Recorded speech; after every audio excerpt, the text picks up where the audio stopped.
Faced with the price Taoist Taihua quoted, the shop's second manager tilted his head, doubting his own ears. He asked again, "How much did you say?" 50,000 taels. Seeing the manager's hesitation, Taihua wagged his finger and emphasized, "That's right.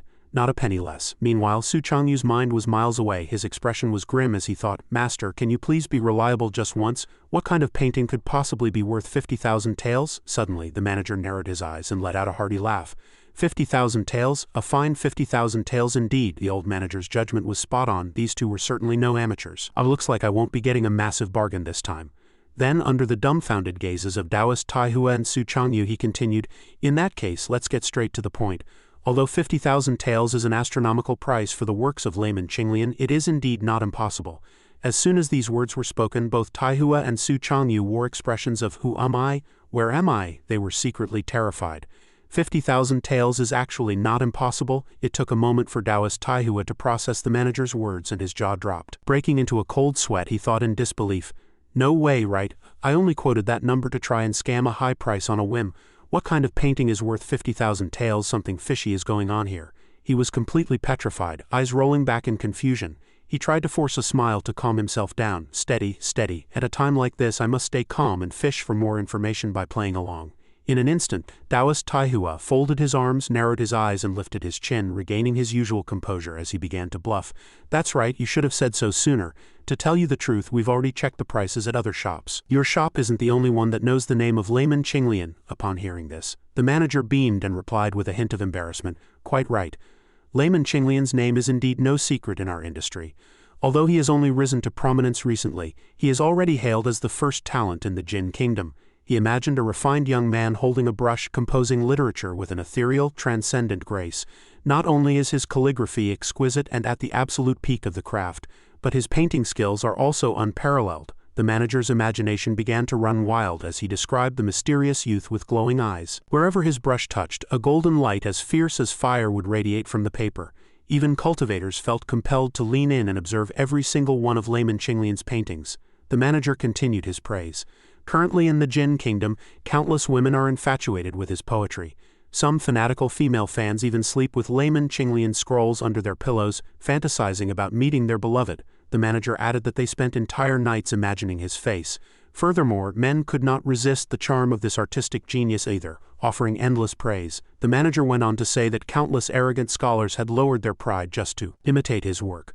This unprecedented style of painting has even transcended the era, sparking a renaissance in the art world. Scholars of all ages find themselves compelled to stop and admire layman Qinglian's superlative works. Every painting possesses a divine spirit and radiates a dazzling golden spiritual power that captures everyone's attention.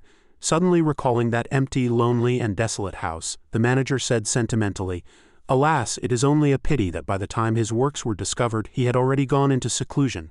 His whereabouts are unknown, and you haven't had the honor of seeing his true face." His imagination flared again, depicting the genius painter walking into the deep mountains while 2 rows of solemn cultivators stood in awe.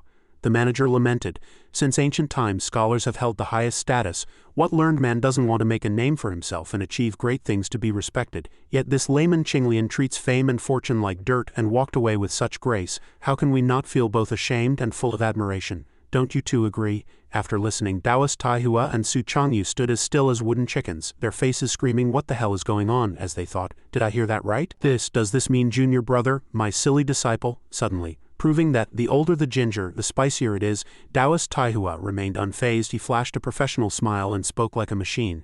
"Precisely, it's exactly as we heard."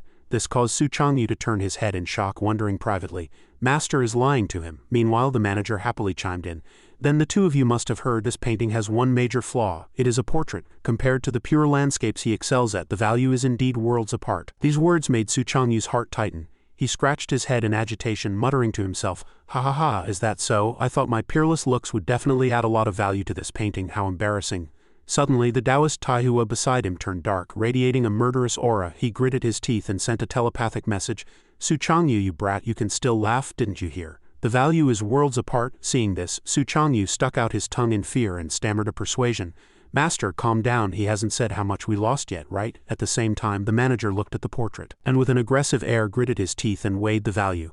"It has shrunk by at least tens of thousands of taels. What a tragic waste of a masterpiece."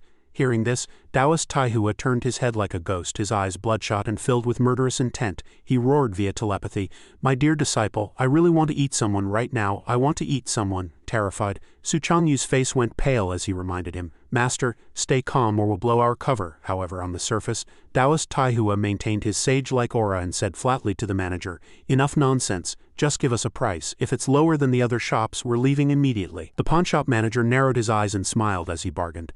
10,000 taels, that's the highest we can offer. After all, this isn't a pure landscape and there's no inscribed poem. So, before he could finish, Taoist Taihua spat out a single word decisively. "Deal." This unexpected move from the sect leader of the Qingyun Dao sect made the manager exclaim, "Aren't you going to haggle?" Taoist Taihua casually urged, "No need, you have a kind face, just give us the money." Time passed, and outside the pawnshop the streets were bustling, walking down the road. Changyu caught up to Taoist Taihua and asked in confusion, "Master, I thought you would try another shop." He heard the explanation. "This is enough. One must know when to stop." His gaze was sharp. "Although he wasn't good at managing a sect, Taihua knew their own weight," he continued. "With our meager strength, if word gets out, could we escape? An ordinary man is innocent, but harboring a treasure makes him guilty." Then his attitude shifted, and he laughed heartily, listening to Changyu's praise. "Fortunately, Master was calm and witty. I hadn't even realized what was happening at the time." Taihua replied very smugly, "Of course, otherwise how could I be your master?" The two then looked at the large denomination silver note, ecstatic. Suddenly, Taihua held the note high and shouted, "This is 10,000 taels, we're rich, we're rich. I've never seen so much money in my life. The sect is finally saved." Following behind, Changyu clutched his chest, unable to stop grinning. But his joy didn't last long before Taihua smacked him on the head, making him cry out in pain. Taihua scolded, "By the way, you brat, who told you to paint a portrait? We lost tens of thousands of taels." Changyu rolled around in pain, wailing, "Ow, ow, ow, how was I supposed to know portraits weren't worth anything?" After venting his anger, Taihua looked at the silver note and muttered in deep thought, "What exactly is little Yi Ping's background? How many secrets is he keeping from us?" Hearing this, Changyu looked aside and speculated, "Maybe junior brother has his reasons. I don't think he's a bad person, maybe he doesn't even know himself, but what was with that expensive zon paper?" Taihua agreed. "I also don't think that kid is faking his innocence." Then his face darkened, and with a far-reaching gaze he decided on something important. "In that case, let this matter stay between us. Bury it in your heart and don't go poking around. Everyone has their secrets. When he wants to talk, he'll tell us naturally." Seeing the dark aura radiating from him, Changyu looked at the sect leader's back and commented, "It's rare to see you so serious. Given your character, I thought you'd go and scam a few more paintings out of him." Taihua suddenly said, "Enough nonsense. Let's go." This left Changyu confused. "Where are we going?" Taihua looked back, his eyes like those of a shady merchant, mysterious and vague. "Your junior brother helped the sect so much, as his master I must give him a gift." This confused Changyu even more. A gift? A moment later, the two stood before a 3-story building. A gold-lettered inscription on a red plaque read, "Miyuan Pavilion." Seeing this, Changyu's face darkened, and he asked in disbelief, "I say, Master, you aren't thinking of entering Miyuan Pavilion, are you?" That's it for today's episode. Everyone remember to follow the channel to watch the next episode. Changyu looked at Taoist Taihua, questioning his reality, and asked, "Master, have you become too arrogant? This is the biggest shop in Baguo City." However, Taihua stood with his hands behind his back and walked up the steps with grand momentum, replying, "What the hell are you afraid of? This money was earned by little junior brother anyway. Since he's a genius, we must go all out to nurture him. This is for the future of our Qingyun Dao sect. Don't mind that I'm usually greedy, lecherous, and unreliable. I'm very clear-headed at critical moments." In an instant he put on a rogue-like expression and used his fan to hide his devious thoughts, saying, "In the future, whether the sect rises to the 3rd, 2nd, or even 1st rank might all depend on him." Hearing this, Changyu rolled his eyes and shouted, feeling the sting in his wallet, "But this is Miyuan Pavilion. I heard it's terrifyingly expensive." But Taihua took out the silver note from the painting sale and teased his disciple excitedly, acting tough. "Is there anything more expensive than this?" Having said that, he turned toward the main entrance and continued, "Fine, stop talking. Act like a rich person. Be confident. The key to being a rich bro is confidence." As soon as they entered, they were greeted by 2 beautiful girls dressed scantily, constantly blowing kisses. "Welcome to Miyuan Pavilion. Please come in, immortals." Seeing the beauties, Taihua's old face turned red with excitement. He secretly marveled, "Wow, rich people's places are indeed wonderful." Looking at their ample curves and then remembering the old man from the pawn shop, his interest vanished. Just then, a girl walked over and asked him excitedly, "May I ask if you two are looking to buy Dharma treasures or secret manuals?" Taihua immediately put on an air of nouveau riche arrogance, shaking his paper fan and tilting his head back. He replied, "Secret manuals. Tell me straight, what's the price for the best ones?" Hearing this, she immediately played along sycophantically. I can tell at a glance that you are a man of character who wants top-tier goods. The receptionist placed her hands on her knees, showcasing a charming S-curve figure, and quoted with narrowed eyes, "A single first-rank manual in our shop costs about several 100,000 gold taels. It's currently our anniversary sale, so the price is 30 off." As soon as this number came out, Changyu's face turned pale. He was terrified, sweating profusely, his pupils shrinking and his mouth twisting as he stammered, How much?" The other girl tilted her head slightly and winked playfully. "Only several 100,000 gold taels. Sir, you won't find such a cheap price once the anniversary is over."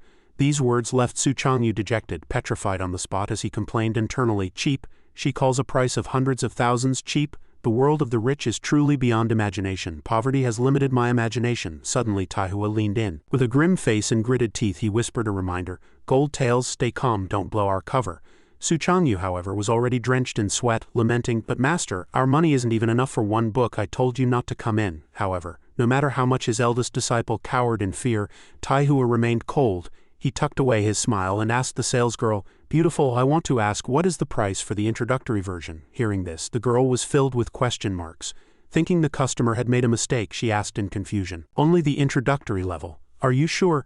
What use could an introductory version have?" To the side, Taihua answered calmly with total confidence, "Never mind if it's useful or not.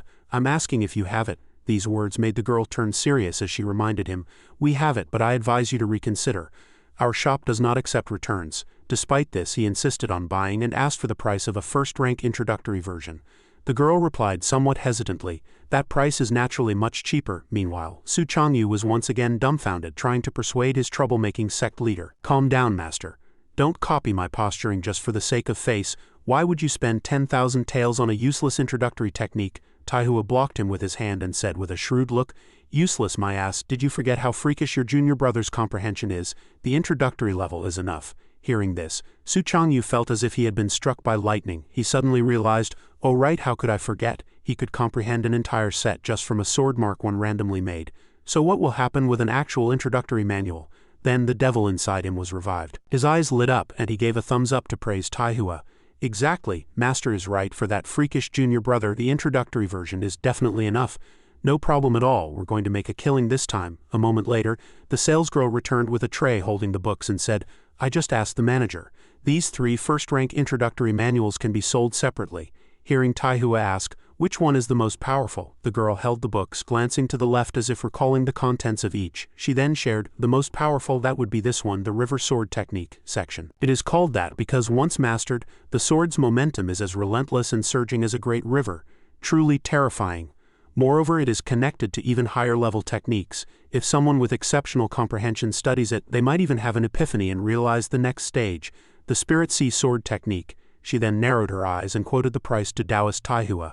But this was also the most expensive one. Buying just the introductory chapter would cost 9,000 gold taels. This made Taihua's head lurch as if his soul had left his body. He was secretly horrified.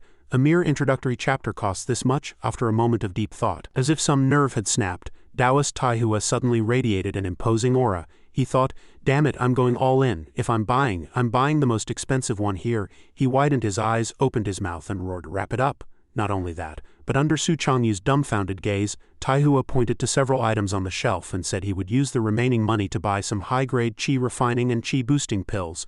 Changyu rushed to stop him, asking, "Master, are you really not going to leave a little for emergencies?" He replied with unusual determination, "Since I said we're going all out to nurture him, then we go all out. I'll fight for this even if it kills me." This decisiveness made Changyu's eyes bulge and his jaw drop. He never expected his usually unreliable scamming master to be so loyal and generous at this moment. He then narrowed his eyes and teased, "Master, you haven't been possessed today, have you?" Meanwhile, Taoist Taihua was already in tears, pulling out that silver note with agonizing pain. Heartbroken, he muttered to himself, "Nonsense, my 10,000 taels, oh my 10,000 taels." Seeing him clutching the money so tightly he wouldn't let go, the salesgirl had to remind him, "Please let go, sir. Are you buying this or not?" A moment later, at the shop entrance, Taoist Taihua was teary-eyed, completely petrified, being helped out by Changyu.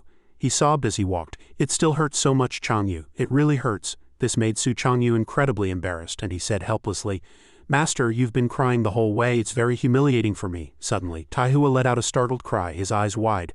"All right, I just remembered. Don't your second and third junior brothers have to take the alchemist and array master exams at the end of the year?" Changyu also snapped out of it and replied, "I think so. Why are you going back in to buy more?" "But we're out of money." Hearing this, Taoist Taihua rolled his eyes in anger and loudly denied it. How could I go back? Those two haven't even let me withdraw money lately. They're annoying enough as it is. Then he suddenly shouted, "Come on, master will take you to a great place with treasures." These words left Su Changyu utterly confused. Then he heard the sounds of hawking. Secret manual clearance sale, secret manual clearance sale. A pot-bellied boss was sitting cross-legged behind a roadside stall, smiling with narrowed eyes as he promoted his goods. Sold by the pound, 12 gold taels per pound. Buying is earning, no scams, no regrets. Seeing Taihua and Su Changyu, the boss enthusiastically beckoned them. "You two want a pound?" Looking at the scene before him, Su Changyu fell into deep self-doubt. Who am I? Where am I? His brain could not keep up with his master's train of thought at all. "This is the great place with treasures you were talking about." To the side, Taihua patted Su Changyu's shoulder and explained with a meaningful smile, "Don't look down on it just because it's cheap. You can really find treasures in here. Otherwise, where do you think your 4 seasons sword technique came from?" These words exploded in his mind like a thunderbolt. Su Changyu froze on the spot and blurted out, "What the hell?" before his disciple could react. Taihua had already stepped forward to bargain. 10 taels a pound, are you a highwayman? 10 silver taels for 10 pounds, sell it to me and I'll buy some. But the stall owner waved him off. "That won't do. These are all high-quality goods." Taihua immediately cursed him out. "Quality my ass, who are you trying to scare? Hurry up, are you selling or not? If not, we're leaving right now." Seeing this, the stall owner quickly tried to negotiate. 5 pounds at most, while Taoist Taihua was acting like he'd been injected with chicken blood. Shouting at the top of his lungs to haggle with the owner, Su Changyu crouched down to flip through a stack of books. Immediately, his brow furrowed, his mouth hung open in disbelief, and his expression looked as if his entire worldview had been shattered. That pile of books actually contained all sorts of bizarre and ridiculous titles, ranging from Martial Tao's Sacred Fetus developing the perfect vision to the Martial General. Hard work eventually leads to the day of soaring, and from the 10 dragons, 10 elephant spirit art to the scandalous The Mistress Knocks on My Door at Midnight. The more he looked, the paler Su Changyu's face became. Cold sweat poured down as he fell into extreme panic, recalling what his master had just said. "Don't look down on it just because it's cheap. You can really find treasures in here." He gritted his teeth in rage, cursing inwardly. What kind of crap could anyone possibly learn from these? If someone can actually master anything from this, I'll eat 3 pounds of boogers right here in front of the audience. That's it for today's episode. Everyone, remember to follow the channel to watch the next episode.